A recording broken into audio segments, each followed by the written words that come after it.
नमस्कार, स्वागत है आपका ओमान न्यूज हिंदी में एक बार फिर से। ओमान क्या एक बार फिर से लॉकडाउन की तरफ आगे बढ़ रहा है? क्या ओमान में जो गतिविधियां, जो लोगों को सहूलियतें दी गई थी, उस पर फिर से पाबंदी लगाएगी सुप्रीम कमेटी? क्योंकि मिनिस्ट्री ऑफ हेल्थ ने जिस तरह से ओमान में बढ़ते हुए मामलों के संकेत दिए हैं कि गुरुवार को ओमान में 132 मामले दर्ज किए गए और बुधवार को यह संख्या 100 के करीब थी। देखिए, ओमान में जिस तरह से दैनिक मामलों में जो बहुत बड़ा वृद्धि दर्ज की जा रही है, वो बहुत चिंता का विषय है। सुप्रीम कमेटी लगातार चिंतित है और इसको देख करके जो सार्वजनिक सभाओं के ऊपर पहले ही प्रतिबंध लग चुका है, मस्जिदों में नमाज अदा करने के ऊपर भी पाबंदियां हैं और इस समय ओमान में कुल कोविड संख्या 3,05,489 हो गई है। मरने वालों का कुल आंकड़ा 4,116 पे रुका हुआ है। ओमान में जो लोग ठीक हो गए उनकी संख्या 3,03,81 है और जो लोग हॉस्पिटल में एडमिट हैं उसमें वृद्धि दर्ज की जा रही है। कुल 11 लोग हॉस्पिटल में एडमिट हैं, जिनमें से 5 लोग आईसीयू में हैं और पिछले 24 घंटे के अंदर 2 व्यक्तियों को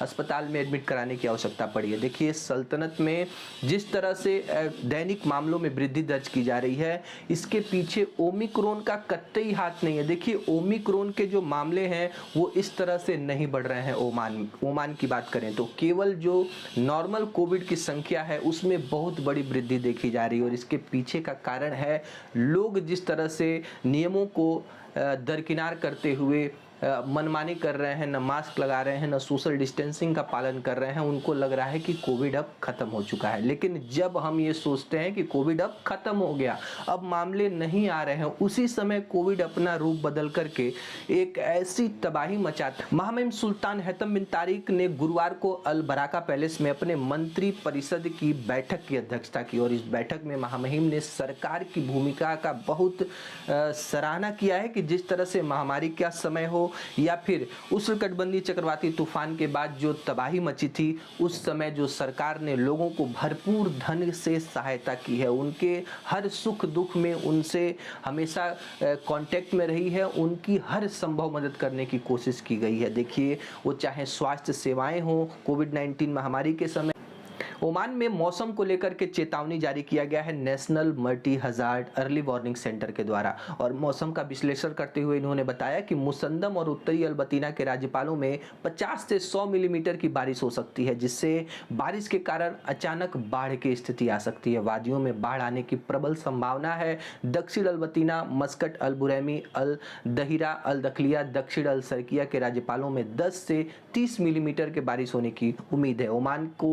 ओमान के समुद्र तटों से जो स्थिति है वो लगभग मध्यम रहेगी। 2 से 3 मीटर की अधिकतम की ऊंचाई की जो लहरें हैं उठ सकती हैं और ये जो कम दबाव का जो प्रभाव है वो अगले सप्ताह के मध्य तक रहने की उम्मीद है। समुद्र में जाने से पहले सरकार के द्वारा जारी किए गए चेतावनी को ध्यान में रखें। भारत में कोविड-19 की स्थिति अब तीसरी लहर की संभावनाओं की तरफ आगे बढ़ रही है। देखिए, स्वास्थ्य मंत्रालय ने पिछले 24 घंटे के अंदर 16,764 नए मामले दर्ज किए, 220 लोगों की मृत्यु हुई है। भारत में इस समय कन्फर्म ओमिक्रॉन की केस की संख्या 1270 हो गई है। सबसे ज्यादा जो हालत खराब है जिस स्टेट की, वो है दिल्ली, महाराष्ट्र और केरला। यहाँ पे ओमिक्रॉन के मामले लगातार डबल होते जा रहे हैं और देखिए, भारत के लगभग 22 राज्यों में ये संक्रमण पहुंच चुका है। धीरे धीरे अलग अलग राज्य नाइट कर्फ्यू, सोशल डिस्टेंसिंग से संबंधित धारा 144, जो मॉल्स हैं, जो सार्वजनिक जगह हैं, उसको धीरे धीरे बंद किया जा रहा है। होटल रेस्टोरेंट को 50% की क्षमता के साथ ऑपरेट करने की अनुमति है।